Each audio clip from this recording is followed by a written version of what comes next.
Right now, someone whose intellectual abilities are clearly inferior to yours is making key decisions and enjoying success. This person is getting promoted, earning respect, and wielding real influence, while you wonder why your sharp mind has still not delivered the dividends it deserves. The brutal truth is that you are stuck in a game whose rules you are misreading. You have come to believe that high intelligence means presenting ideas logically, commanding facts, and dazzling people with your erudition. But while you spend your energy on elaborate explanations, someone quieter and more cunning watches in silence, calculating moves so as to ultimately come out the winner. This is not a matter of random luck or some innate magical charisma. It is pure strategy, available to those who see the essence of things.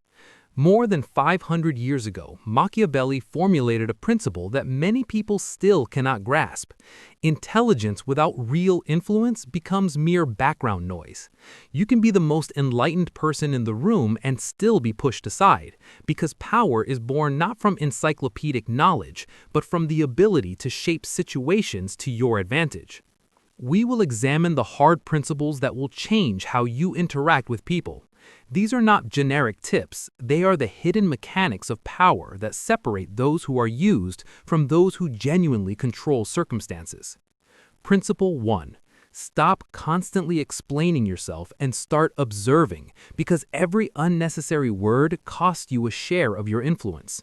You may feel that your openness and transparency help the cause, but in reality, you are simply handing those around you a map of your vulnerabilities. By revealing your thought process and your fears, you become predictable, and the moment people understand your motives, they gain power over you.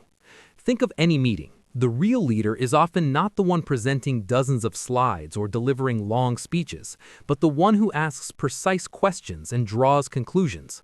While others speak, this person is collecting information, reading body language, and noting hidden details. Machiavelli argued that the lion is defenseless against traps and the fox against wolves, so you need to combine both qualities, to see the traps and to inspire fear rather than merely growling. The most perceptive people do not try to dominate the airwaves. They analyze who interrupts whom, who averts their gaze, who laughs too loudly trying to please. This is valuable data that confers advantage. Instead of entering a room with a desire to be heard, enter with the goal of understanding the behavioral patterns of others, and then you will not need to argue with them. You will already know how to outmaneuver them. Try an experiment. Next time you are in company, say nothing for the first 10 minutes and simply watch the dynamics. You will notice nuances others miss and understand who is actually controlling the situation and who is merely creating the appearance of activity. The less you say, the more neutral and enigmatic you seem, and mystery prevents people from manipulating you. When you stop justifying yourself and give only the minimum necessary information, those around you lose the ability to predict your actions. They do not know your reasoning and therefore cannot find flaws in it or attack you. Leave them in a state of uncertainty and guesswork, because the one who is forced to guess never commands the situation. Control stays with you. Principle 2. The art of the delayed response. When someone shows disrespect, the first instinct is to respond immediately, to defend yourself and put the offender in their place. But an immediate reaction driven by emotion is precisely what makes you vulnerable and predictable, causing you to make mistakes and reveal your cards. True intellectual superiority lies in the ability to pause, assess the situation with a cool head, and strike back only when it is maximally advantageous. Machiavelli taught, do not try to take by force what can be achieved by cunning, and not every battle requires your immediate participation. That small delay between the event and your reaction creates a powerful psychological effect. People expect anger, justifications, or argument, but faced with silence and composure, they begin to grow nervous and doubt themselves. At that moment, the scenario shifts. It is no longer you trying to cope with the situation. It is they who are losing confidence, wondering what you are planning. Consider a typical scenario. Someone sends an offensive message. The impulsive person immediately fires back an angry reply, being drawn into a pointless quarrel that makes them look petty and vulnerable. The strategist acts differently. He reads the message, closes the laptop, and takes time to think. He may reply the next day, ignore the provocation entirely, or address the issue in a personal meeting where the situation is fully under his control. The point is not inaction, but a conscious choice of response, one stripped of momentary emotion. A delayed reply is a powerful signal of high status, conveying a simple message. I am not a slave of my emotions, and I live on my own schedule. Your urgency is not my problem. And those around you, however reluctantly, begin to respect this independent stance. The next time someone tries to provoke you, simply breathe out, and if needed, smile without saying a word. Let the other person sit alone with that silence and lose themselves in guesses. Your strength lies in the pause, and you should act only when you yourself are fully ready. Principle 3. The art of strategic listening, a secret unfortunately inaccessible to many.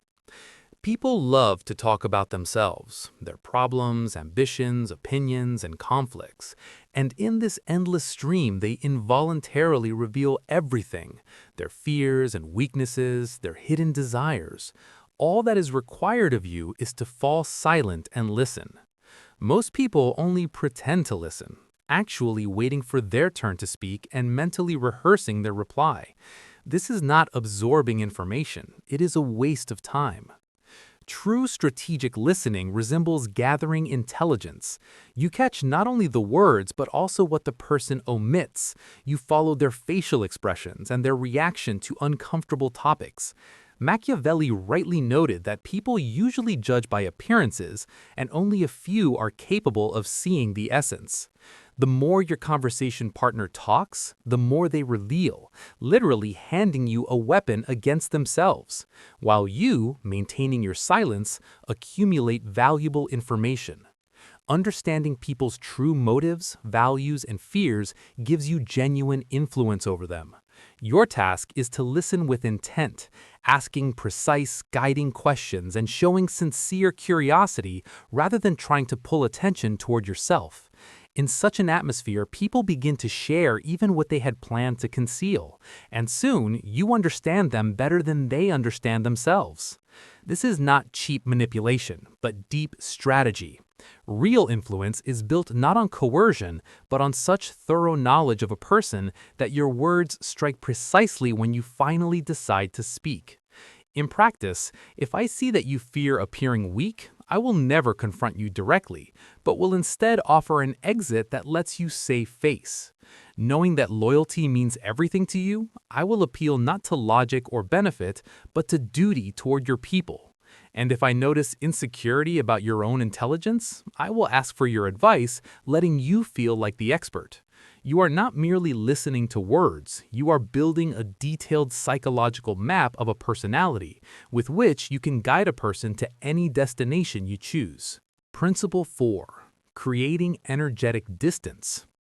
You have certainly encountered people who seem friendly yet cannot be approached too closely because of an invisible boundary they draw not with words, but with their inner state.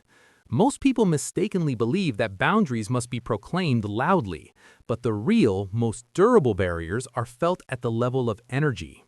Recalling Machiavelli's words that it is safer to inspire fear than love, note this is not about threats, but about creating a space that says without words, I am here, but I am not participating in your chaos. Many people behave like emotional sponges, absorbing others' complaints, catching their anxiety and drowning in others' dramas, becoming easy prey for manipulators. By maintaining inner detachment, you become invulnerable. You are present in the moment, but do not become emotionally entangled in situations whose outcome does not depend on you. When someone comes to you to vent negativity and find an ally in their indignation, the ordinary person immediately catches that wave and begins commiserating. The person who masters the art of distance reacts differently. He listens attentively and acknowledges the other's feeling, but does not take on that emotional burden. Instead of drowning in someone else's storm, he calmly asks, "That sounds unpleasant. How do you plan to deal with it?" This is instantly sobering. Those around you sense this strength and begin to respect you deeply, understanding that you cannot be used as a sounding board, made to feel guilty or drawn into manipulation. This is about clarity, inner protection, and genuine strength of character. You can remain a kind and supportive person, but that does not oblige you to carry others' emotional baggage or allow their experiences to drain your energy. When people see your absolute composure in the midst of their storm, they read it as dominance, quiet, unspoken, but undeniable superiority. Think of the people you respect most. I am certain they are precisely those who never fuss, never allow themselves to be drawn into meaningless dramas, and maintain their inner core under any circumstances. This is the skill of energetic distance you must develop. Be responsive, but do not pour yourself out on everything indiscriminately. Help others, but never at the cost of your own peace of mind.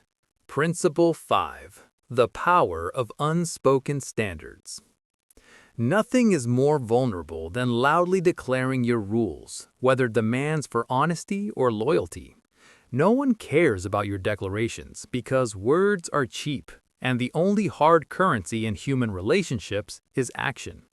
Machiavelli wisely observed that people judge more by the eyes than by the hands, for all can see, but few can feel the essence. Those around you respect not your words, but your boundaries, and those boundaries are set not by fiery speeches, but by actions, meaningful silences, and the willingness to walk away when a situation no longer suits you. You do not need to explain to people what you expect. It is enough simply to stop tolerating what does not suit you and to consistently change your behavior. In real life, this looks simple. If someone shows disrespect, do not lecture them on morality. Simply create distance and deprive them of their usual access to you. If someone wastes your time, do not reprimand the latecomer. Just become busy next time, answering calls with a delay and declining meetings without explanation. When someone breaks promises, do not remind them of past failures. Simply draw your own conclusions and change your approach to that person so that next time your response and your energy are entirely different. This is how real standards work. They are implemented quietly, consistently, and without unnecessary apologies. Unlike threats which only betray your weakness and your attempt to control others through words. True boundaries do not govern others' actions, they govern your own reactions. People, however, gradually, inevitably notice this change. They realize that a certain pattern of behavior leads to losing your respect and your time, and they begin to adjust, not because you demanded it, but because your actions left them no other choice. Here lies enormous, quiet power that can transform any relationship. Stop announcing who you are and what you will not tolerate. Simply be that person and let your silence speak louder than any proclamation. Principle 6. Learn to disappear at the right moment because your value in the eyes of others increases only during your strategic absence. You have surely noticed that constant availability turns a person into background noise, while even a small withdrawal makes those around you feel a deficit, and deficit creates high value. As Machiavelli said, wise people keep their silence in dangerous times. Sometimes the smartest move is to step back and allow people to feel the lack of your presence. If you are always there, always reachable, and ready to respond at any second, you begin to be taken for granted. But the moment you distance yourself slightly, questions arise, and your status immediately rises. This is not about manipulative games or pretense, but about a fundamental law of the economics of relationships. Attention is capital. If you give this resource away freely and on demand, inflation occurs. Your attention becomes devalued, something guaranteed and unremarkable. Selectivity in communication, whether in work correspondence or personal meetings, makes people prize the moments of your appearance, for value flows from scarcity, not abundance. Stop being constantly available and consciously create some distance. If you previously answered a message within the same minute, allow yourself a pause of an hour or two. This is not manipulation or a game. It is a visible demonstration that you have your own life, clear priorities, and tasks demanding full concentration. The same applies to your physical presence. Instead of attending every event without fail, begin filtering carefully. Appear where it truly matters and calmly skip meetings that bring no benefit or joy. Those around you will inevitably notice these changes. At first, this will provoke mild bewilderment, but soon surprise will give way to respect and genuine interest. Human psychology is such that we always value more what is difficult to obtain. What is always at hand loses its appeal. I have repeatedly observed this principle change lives. The person who previously sacrificed himself for others suddenly begins to focus on himself, stops reacting instantly, and draws clear personal space. And then something remarkable happens. The very people who once took your help for granted begin to seek you out and treasure your time. You have not become unkind, you have simply become a scarce resource. Principle 7. Calculated benevolence. Understand that kindness becomes strength only when it is expressed deliberately, not randomly. Indiscriminate compliance is not a virtue. It is weakness, an attempt to please everyone out of fear of judgment. Measured kindness, by contrast, is a deliberate strategy. Many people mistakenly believe that being a good person means agreeing to every request and avoiding conflict, but this very position turns them into victims. Kindness without firm boundaries is not nobility. It is desperation and fear of loneliness. As Machiavelli said, if one must choose between love and fear, it is safer to inspire fear. Yet there is an important nuance here. Pure fear makes you a tyrant, while limitless softness turns you into a convenient instrument for others' purposes. The key to influence, therefore, is unpredictability. When your help is guaranteed, people quickly learn to manipulate you by pressing the right buttons. But if your goodwill is not automatic, this creates a useful psychological tension. You are not obliged to be good to everyone around the clock. Be kind to the right people at the right moment. Imagine this situation. Two people come to you, one who has always stood by your side, and another who appears on the horizon only when they need something. The strategic approach means that you help the first person generously and without hesitation, as this is an investment in a reliable relationship built on reciprocity. The second requester should be politely declined or offered minimal involvement, not out of spite, but to teach an important lesson. Access to your resources must be earned. In practice, this looks as follows. You are not rude or cold, but you stop functioning as a machine for saying yes. When someone asks you for something, pause, assess whether the person deserves your effort, and if the answer is yes, help wholeheartedly. If not, refuse firmly, without excessive justification or imposed guilt. Over time, people will internalize these unspoken rules. Those who respect you will gain more access. Those who merely wish to use you will filter themselves out. These 7 quiet behavioral shifts will transform your intellect into real influence. And if someone calls this cold manipulation, I will ask you, is protecting your peace of mind and refusing to be a victim something shameful? Is conscious selectivity about whom you give your time and energy to actually manipulation? Not at all. It is called self-respect. If you do not establish personal boundaries, the world around you will shamelessly take everything, your resources, your kindness, your influence, without ever thinking to express gratitude in return. The principles we have examined are not aimed at harming others. Their purpose is to protect you, while preserving your effectiveness and your ability to achieve what you want. Understand the main point. High intelligence without influence is merely unrealized potential. Abstract ideas that, without skillful execution, are worth absolutely nothing. What is the point of being the smartest person in the room if no one listens to your words, your boundaries are violated, and your presence is ignored? These tools will help you transform your mind into real power, not loud and aggressive, but quiet and undeniable, requiring no announcements because it is felt on its own. Ask yourself, which of these shifts resonated with you most strongly? Whether strategic listening, the ability to maintain distance, or unspoken standards, your inner answer will point in the right direction for your self-development. In a world where intelligence is commonplace, true influence remains rare. Strive to become that exception. Stop apologizing to those who do not deserve explanations. Stop reflexively reacting to provocations and being an available resource for everyone you meet. Begin to observe. to calculate moves with a cool head and act with clear intent, because the winner is not the loudest, nor even the most intelligent, but the most strategically minded.